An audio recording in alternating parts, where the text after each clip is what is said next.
ఏంట్రా అన్నయ్య నువ్వు కూడా అలా మాట్లాడుతున్నావు వదినను పట్టుకొని? నేనేమన్నానురా? ఫీజు కడతాను అన్నాను. ఎందుకంత పొగరు? వద్దంటే మానేమను, అయినా నాకేంటంట.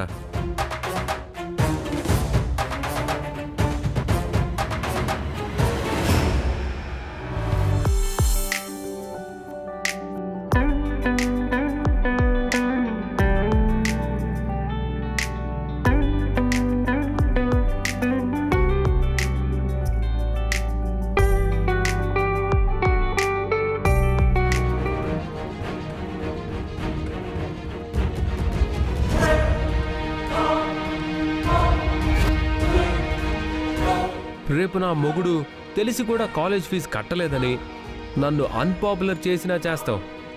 ఆ ముష్టి ఏదో నేనే పడేస్తానులే. ఏయ్ ఆగు.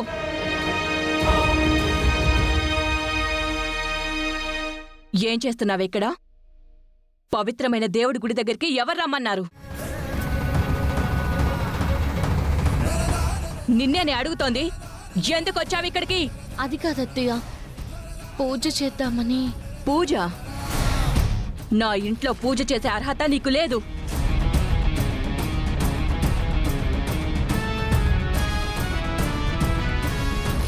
అదేంటే పూజ చేస్తే తప్పేంటి? పూజ చేయడం తప్పనట్లేదు, చేయడానికి దీనికి అర్హత లేదు అంటున్నాను.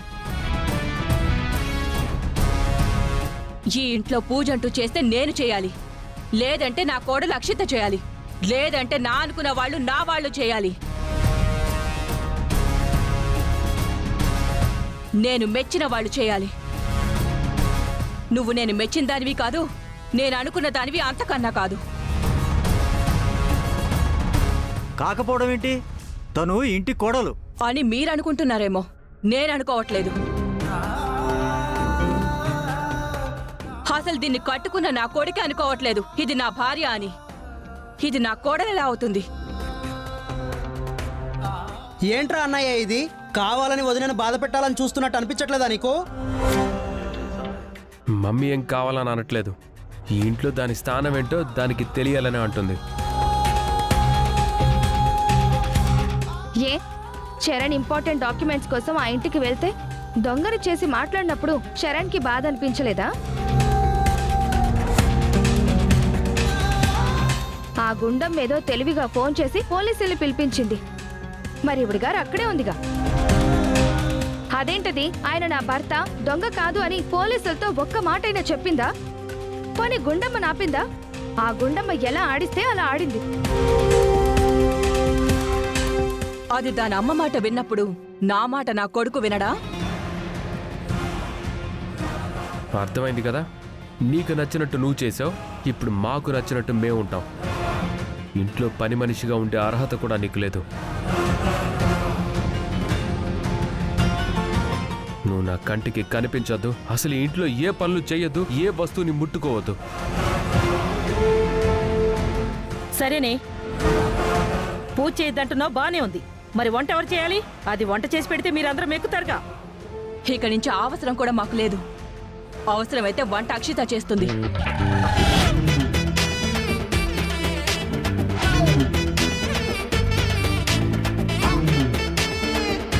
అక్షిత వంట చేస్తుందా? తనకి వంట రాకపోతే నేను నేర్పిస్తానురా. అంతగా కాదంటే నేను వంట చేస్తాను.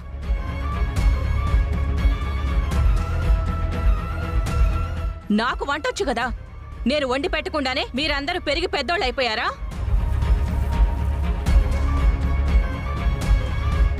నా కొడుకు చెప్పింది విన్నావు కదా, నీకీ ఇంట్లో పని మనిషికుండే అర్హత కూడా నీకు లేదు. ఈ ఇంట్లో స్టోర్ రూమ్లో పనికిరాని వస్తువులు పడుంటాయే, వాటికున్న విలువ కూడా నీకు లేదు.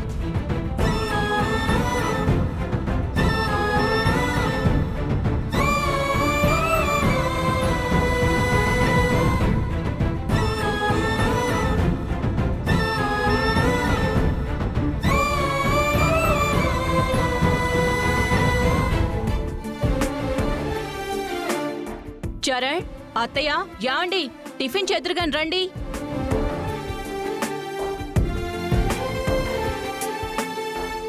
రండి, కూర్చోండి. కూర్చోండి.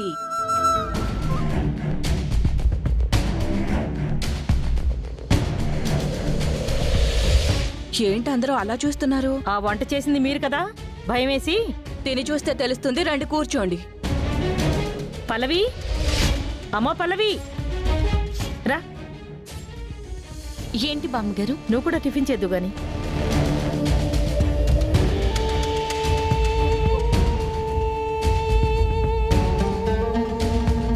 వద్దులేండి బామ్మగారు. ఏం కాదులే, ఇన్ని రోజులు నువ్వు వండి పెడితే వాడు తినలేదా? కూర్చో. వద్దు. పద.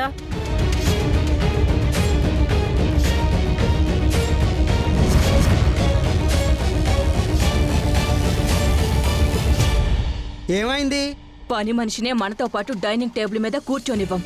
అలాంటిది పని మనిషి విలువ కూడా లేనిదొచ్చి కూర్చుంటే నేను దాంతో పాటు కలిసి టిఫిన్ చేయాలా?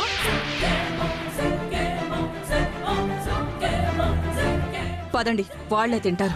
అత్తయ్య అత్తయ్య ఆగండి అత్తయ్య. నా గురించి మీరు టిఫిన్ చేయడం మానొద్దు. మీరు కూర్చోండి అత్తయ్య, టిఫిన్ తినండి.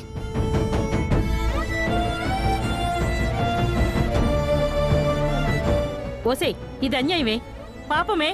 పాపం అయితే ఆ పాపం ఏదో నేనే అనుభవిస్తాను, సరేనా?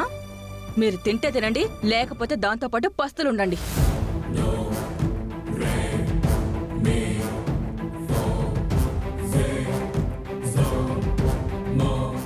నాన్న చరణ్, సాంబార్ వేసుకోమ్మా.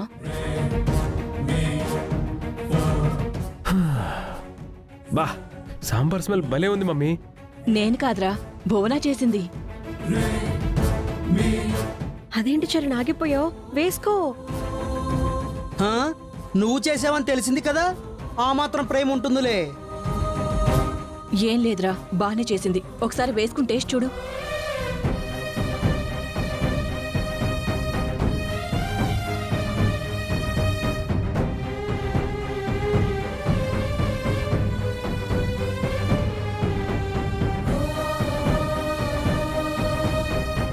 బా, నిజంగా భలే ఉంది మమ్మీ.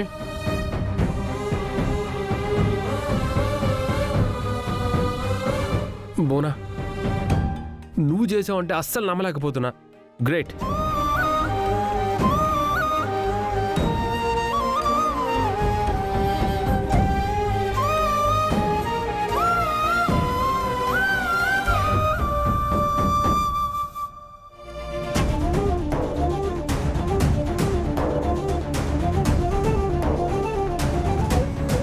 పల్లవి, పల్లవి, మేడం, ఏంటి ఎప్పుడు కాన్సంట్రేషన్ గా లెసన్ వింటూ ఉండేదానివి, ఇవాళ నీ ఆలోచనలు ఎక్కడ ఉన్నాయి? ఏమైంది పల్లవి? అబ్బే ఏం లేదు madam. Are you okay? Everything is okay madam.